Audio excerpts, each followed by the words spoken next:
राधे राधे। तो आज मेरी सुबह की शुरुआत कुछ ऐसे हुई। मैं उठकर फटाफट नहा धो के काम करके पापा ने कान्हा जी को नहला दिया था। मैंने अपने दोनों लड्डुओं का फिर श्रृंगार किया। पापा से ना श्रृंगार होता नहीं है तो इसलिए मैं करती हूँ। फिर उसके बाद मैंने किया नाम जप, अपनी माला कंप्लीट की। फिर ये देखो मैंने श्रृंगार किया ही था और इतने नटखट है ना कुछ फेंकते ही रहते हैं, कभी मुकुट कभी मोरपंख। फिर इतने में एसी के सर्विस वाले आ गए थे तो एसी की सर्विस हुई। फिर मम्मी ने बनाई थी मेरे लिए खिचड़ी, तो मैंने खिचड़ी खाई क्योंकि मेरी तबीयत ना कुछ ठीक नहीं थी इसलिए। और ये 5 दिन से ना मेरे घर पे माता रानी आई थी श्रृंगार करवाने, तो मेरी तबीयत ठीक नहीं थी तो मैं कर नहीं पाई। तो कस्टमर का बार बार कॉल आ रहा था, वो पूछ रहे थे कि माता रानी का श्रृंगार कब होगा। तो फिर मैंने सोचा कि आज मैं कर देती हूँ, आज मुझे कुछ ठीक लग रहा था। फिर मैंने माता रानी का श्रृंगार करने बैठी। फिर सबसे पहले मैंने माता रानी को साफ़ किया और ना माता रानी इतनी काली हो रखी थी, कस्टमर लगता है साफ़ ही नहीं करते हैं। अगर आप पीतल की मूर्ति रख रहे हो तो उन्हें कम से कम कुछ दिनों में अच्छे से साफ़ करते रह।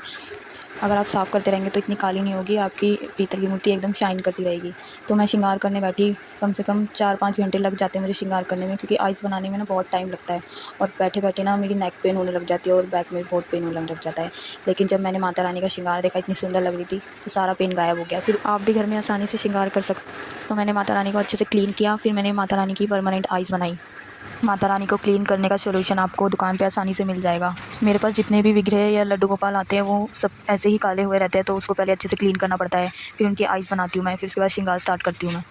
श्रृंगार कंप्लीट करने के बाद मैंने शाम के अपने पूजा की तैयारी की। फिर मैंने पूजा करके बाहर तुलसी जी पे दीप जलाया। फिर उसके बाद मम्मी ने कर दी थी खाने की तैयारी। मम्मी ने इतने में लड्डू गोपाल जी की थाली लगाई। फिर मम्मी जी ने बोला कि तू धनिया डाल दे सब्ज़ी में, तो मैंने सब्ज़ी को खोल के धनिया डाला। और आज सब्ज़ी में बना था हमारे घर आलू मटर।